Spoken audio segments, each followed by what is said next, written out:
Hello students, आप सभी का हार्दिक स्वागत है हमारे YouTube channel Phoenix coaching academy में। तो पिछली क्लासेस में हमने इतिहास की सीरीज को शुरू किया था। तो आज की क्लास में हम जानेंगे सिंधु घाटी सभ्यता के बारे में, इंडस वैली सिविलाइजेशन के बारे में। अगर बात की जाए इंडस वैली सिविलाइजेशन की, तो सिंधु घाटी सभ्यता भारतीय उपमहाद्वीप की सबसे प्राचीनतम सभ्यता थी और इसके बारे में ही आज चर्चा करेंगे इस क्लास में हम। तो क्या आप सभी तैयार हैं? और आप सभी भाई? तो चलिए अपनी क्लास को प्रारंभ करते हैं। तो बात करेंगे हम इंडस वैली सिविलाइजेशन, सिंधु घाटी सभ्यता। देखिए, सिंधु घाटी सभ्यता को जानने से पहले हमें यह जानना पड़ेगा ये थी क्या। सिंधु घाटी सभ्यता की अगर बात करें, ये भारतीय उपमहाद्वीप यानी कि हमारे भारत की सबसे प्राचीनतम सभ्यता थी, सबसे प्राचीनतम सभ्यता थी। और यह सभ्यता एक ऐसी सभ्यता थी, शहरी सभ्यता। लेकिन अगर बात की जाए, इसके बाद आती है आर्यों के आगमन के साथ ही वैदिक सभ्यता की शुरुआत होती है। जैसे ही भारत में आर्यों का आगमन होता है तो उसी के साथ शुरुआत हो जाती है वैदिक सभ्यता की। अगर इन दोनों सभ्यताओं का कंपैरिजन किया जाए, एक तरफ हम लिख लेते हैं इंडस वैली सिविलाइजेशन,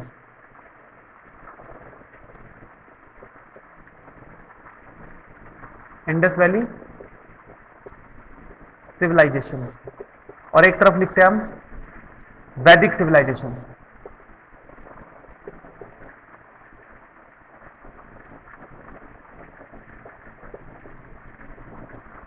इस चीज को ध्यान से समझिए। अगर बात की जाए इंडस सिविलाइजेशन, ये कैसी थी? शहरी सभ्यता।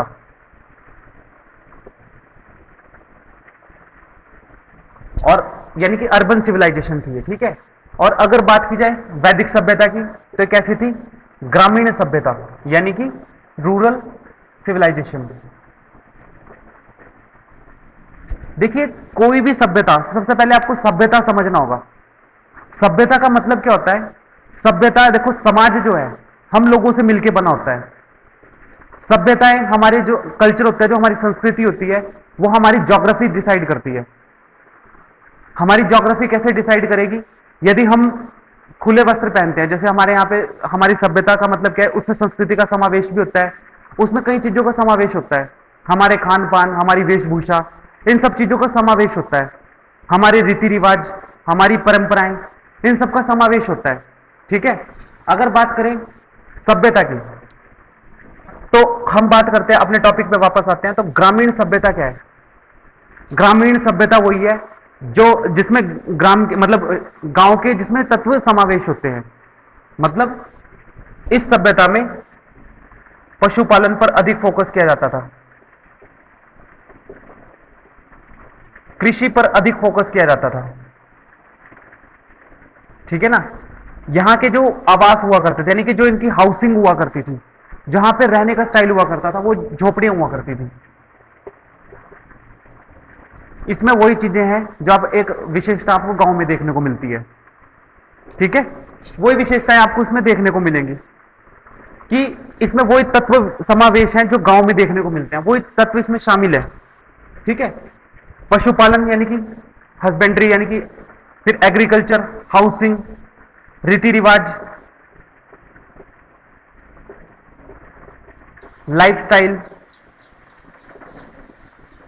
जीवन शैली मतलब लाइफस्टाइल, ये ग्रामीण सभ्यता थी। लेकिन अगर बात की जाए शहरी सभ्यता यानी कि इंडस वैली सिविलाइजेशन की, इंडस वैली सिविलाइजेशन में अगर बात की जाए, तो यहां पर जो इसका मैनेजमेंट हुआ करता था, सिस्टमेटिक साइंटिफिक तरीके से हुआ करता था। यहां पे एक राजनीतिक व्यवस्था थी, पॉलिटिकल सिस्टम था, पॉलिटिकल सिस्टम था। दूसरा, यहां पे आपने इतना भी पता होगा कि आपको, कि यहां पर जो लोगों के मकान हुआ करते थे वो पक्के हुआ करते थे, ठीक है। यानी कि अगर इनके मकानों की बात की जाए, आवास की बात की जाए, पक्के मकान। इसमें बाजार तंत्र हुआ करता था, यानी कि मार्केट सिस्टम, बाजार तंत्र हुआ करता था, एक मार्केट सिस्टम हुआ करता था। दूसरा क्या बात की जाए इसमें, इसमें अगर बात की जाए तो इनके रीति रिवाज भी अलग हुआ करते थे।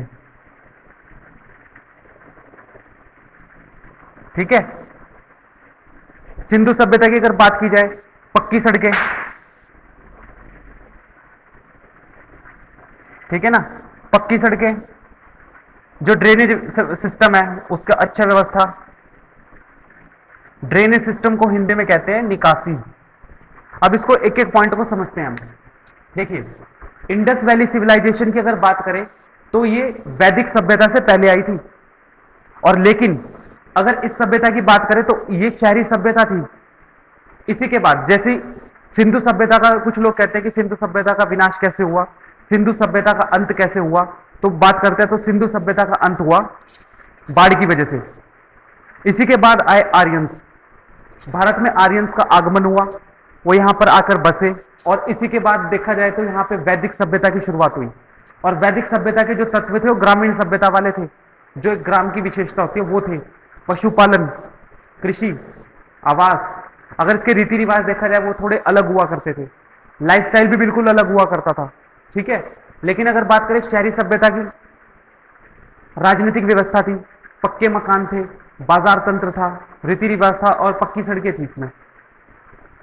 अगर इन दोनों सभ्यताओं को कंपैरिजन करें तो आप एक चीज नोटिस कर रहे होंगे, आपने एक चीज नोटिस करी, जो हमारी पुरानी सभ्यता थी, जहां की मूल सभ्यता थी, कहते हैं कि मैक्स म्यूलर के अनुसार जो आर्यंस थे वो मध्य एशिया से आए थे। जो आर्यंस थे वो मध्य एशिया से आए थे, तो मैक्स म्यूलर के अनुसार वो तो फिर विदेशी हुए हमारे लिए एक तरह से अगर देखा जाए। लेकिन उनका जो समावेश है हमारी सभ्यता में इतना अधिक हुआ कि वो हमें इतना घुल मिल गए कि पता ही नहीं लगता है कौन भारतीय और कौन आर्यंस। ऐसा लगता है कि मतलब जो आर्यंस थे हमारी मिट्टी, हमारी जो अस्मिता है, जो हमारी सभ्यता है, उसी का ही अंश थे। लेकिन मैक्स म्यूलर कहता था ये कहां से आए थे, ये आए थे मध्य एशिया से। तो अगर बात की जाए, देखो हमारी जो सभ्यता थी पहले कितनी साइंटिफिक हुआ करती थी।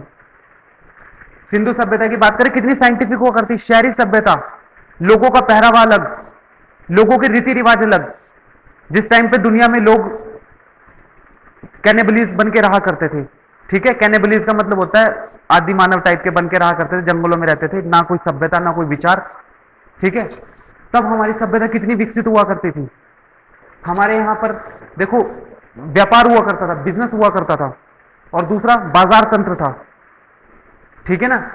तो ये था इसमें एक डिफरेंस सिंधु सभ्यता में और वैदिक सभ्यता में। तो अब बात करते हैं हम सिंधु सभ्यता को, आगे पढ़ते हैं, ठीक है।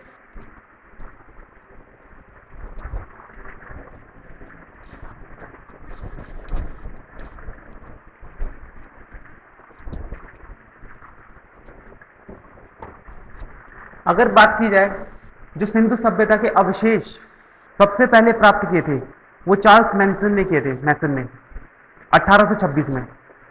देखिए चार्ल्स मैसन एक नाम के व्यक्ति हुए जिनको सबसे पहले अवशेष मिले, यानी कि फॉसिल्स मिले, आर्कियोलॉजिकल जो मैंने सोर्सेज बताया था आपको पिछली क्लासेस में, उसके तहत क्या मिले उसको, चार्ल्स मैसन को सिंधु सभ्यता के अवशेष मिले। देखिए मैं आपको चीज बताता हूं, 1826 में या तो उनको हैंड एक्स मिली होगी, कोई ना कोई चीज मिली होगी उनको, या मूर्तियां मिली होंगी, सिक्के मिले होंगे, जो सिंधु सभ्यता के प्रमाणिक, जो ऑथेंटिक सोर्स होने का प्रमाण देते थे, ठीक है, ऑथेंटिक होने का प्रमाण देते थे कि ये सभ्यता भारत में मौजूद थी, ठीक है।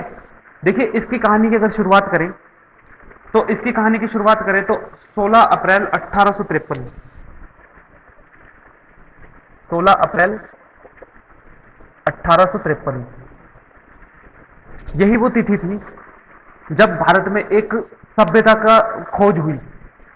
अगर बात करते हैं, क्योंकि सभ्यता जमीन के नीचे दबी हुई थी, बाढ़ आई थी तो बाढ़ के कारण क्या हुआ, यह सभ्यता पूरी तरह से नष्ट हो चुकी थी। इसी के बाद क्या हुआ, यह सभ्यता को कैसे खोद के निकाला गया, कैसे खोजा गया। देखिए 16 अप्रैल 1853 में एक पैसेंजर ट्रेन चली,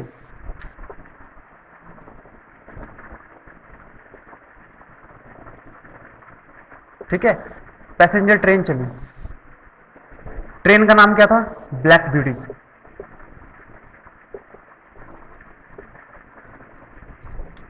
ट्रेन का नाम था ब्लैक ब्यूटी, ठीक है। देखिए समझिए इस चीज को, सिंधु सभ्यता की अगर खोज की बात करें तो सिंपल सी बात यह थी, क्योंकि उस टाइम पे जो अंग्रेज थे ना, तो अंग्रेजों ने क्या करना था, भारत से धन का बहिर्गमन करना था, यानी कि भारत से धन लूट लूट के वो कहां ले जा रहे थे, अपने ब्रिटेन में ले जाते, अपने देश में ले जा रहे थे। और देखो ट्रेन का जो विस्तार हुआ भारत में, उसके दो ही रीजन थे। अगर जब आपको मैं आधुनिक भारतीय इतिहास पढ़ाऊंगा ना, तो उसमें मैं आपको बताऊंगा कि जो अंग्रेजों ने भारत में ट्रेनों की स्थापना की, ट्रेन की पटरियां बिछाई, ट्रेनों का विस्तार किया, उसके कई निम्नलिखित कारण थे। पहला कारण क्या था कि वो तेजी से क्या कर सके, देश से, हमारे देश से जो जितनी भी धन है वो आसानी से लेकर वो अपने देश लेके जा सके। दूसरा कारण है कि वो अपने जो ब्रिटेन में बनाई गई वस्तुएं हैं, जो विदेशी वस्तुएं हैं ब्रिटेन द्वारा, क्योंकि ब्रिटेन में औद्योगिकरण 1813 में शुरू हो चुका था, और उसी के बाद वो क्या कर सके कि देश के चप्पे चप्पे तक अपनी विदेशी माल को वो क्या कर सके, उसको फैला सके, दे सके, मतलब विदेशी माल को। और तीसरा कारण क्या था कि अगर यदि कहीं पर दंगा छिड़ जाए, उस दंगे को शांत करने के लिए, उस दंगे को का दमन करने के लिए क्या कर सके, अपने सैनिकों को आसानी से ट्रेन के माध्यम से उस जगह पर भेज सके। तो ये तो कारण थे ट्रेन स्थापित होने के, भारत में ट्रेन का विस्तार होने के। लेकिन अगर बात करें तो 1856 के टाइम पे ही क्या हुआ कि ट्रेन का विस्तार हो रहा था ढंग से, तो हुआ क्या कि अचानक खुदाई के टाइम पे, मतलब वहां पे पटरियां बिछाई जा रही थी, तो पटरियां बिछाई जा रही थी, तो उसी के साथ क्या हुआ कि पटरियां बिछाई जा रही थी, तो वहां पर खुदाई में क्या मिले, कुछ एक सभ्यता के अवशेष मिले। पहले तो उनको इतना ज्यादा तवज्जो नहीं दी गई, उसको थोड़ा सा इग्नोर कर दिया गया, लेकिन जैसे और खुदाई की गई तो वहां पर और अवशेष मिलने लगे, और अवशेष मिलने लगे, तो वहां पर फिर एक टीम भी बिठाई गई, और हुआ क्या कि एक सभ्यता की खोज हुई, जिसको हम आज की डेट में भारत की सबसे प्राचीनतम सभ्यता सिंधु घाटी सभ्यता के नाम से जानते हैं। ठीक है, तो इसी के साथ जो देखो सिंधु सभ्यता के दो ही प्रमुख स्थल हुआ है, एक खोजा किसने, दयाराम साहनी ने, दयाराम साहनी ने।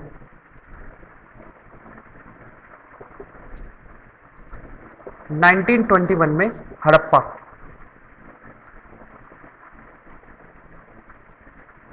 1921 में दयाराम साहनी ने हड़प्पा शहर की खोज की। ठीक है ना। और राखल दास बनर्जी, जिसमें आर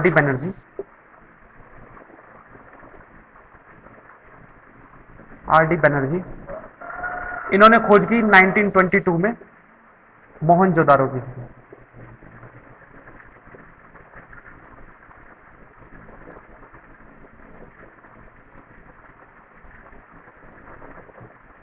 मोहनजोदड़ो की। ठीक है, चलिए इसी के साथ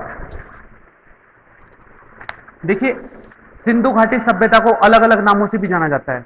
अगर बात की जाए सिंधु घाटी सभ्यता को किन किन नामों से जाना जाता है, तो वो नाम है सिंधु सरस्वती सभ्यता। ये एग्जाम में आता है, यहां पे लिख लीजिए, another name of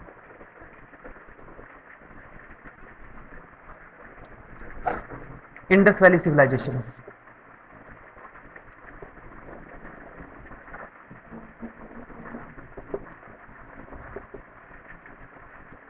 another name of Indus valley civilisation. सबसे पहला नाम किस नाम से जाना जाता है सिंधु सभ्यता को, सिंधु सरस्वती सभ्यता, सिंधु सरस्वती सभ्यता। फिर आता है सैंधव सभ्यता,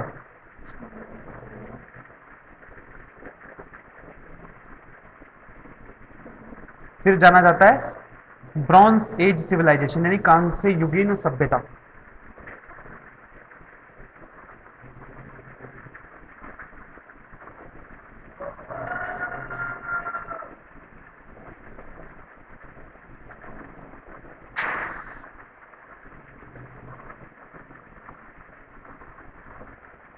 कांस्य युगीन सभ्यता। ठीक है, तो देखिए ये नाम है सिंधु सभ्यता के, कौन कौन से, सिंधु सरस्वती सभ्यता। अगर बात की जाए जो ये सभ्यता थी, इस सभ्यता का विकास हुआ, मैंने पिछली क्लासेस में आपको एक चीज बताई थी, जितनी भी विश्व में सभ्यताएं हैं, सभी सभ्यताओं का विकास किसी पानी के स्रोत के पास हुआ है। बताया था नहीं बताया था, नदियों के, ऑलमोस्ट नदियों के पास हुआ है। तो अगर बात की जाए सिंधु सभ्यता की, तो सिंधु सभ्यता का विकास हुआ है सिंधु और सरस्वती नदी के जो स्थान था उसके मध्य में हुआ था इसका सभ्यता का विकास। तो इसको जाना जाता है सिंधु सरस्वती सभ्यता के नाम से। फिर आता है सैंधव सभ्यता। इसको सैंधव सभ्यता के नाम से भी जाना जाता है क्योंकि सिंधु से ही बना है सैंधव। सिंधु घाटी के आसपास रहने वालों को क्या बोलते हैं? सैंधव, सैंधव प्रदेश। ठीक है। इसी के बाद इसको ब्रॉन्ज एज सिविलाइजेशन के नाम से भी जाना जाता है, कांस्य युगीन सभ्यता। इसका मतलब यह हुआ कि जो सिंधु सभ्यता थी ये जानते थे कांस्य बनाना, यानी कि ब्रॉन्ज बनाना जानते थे।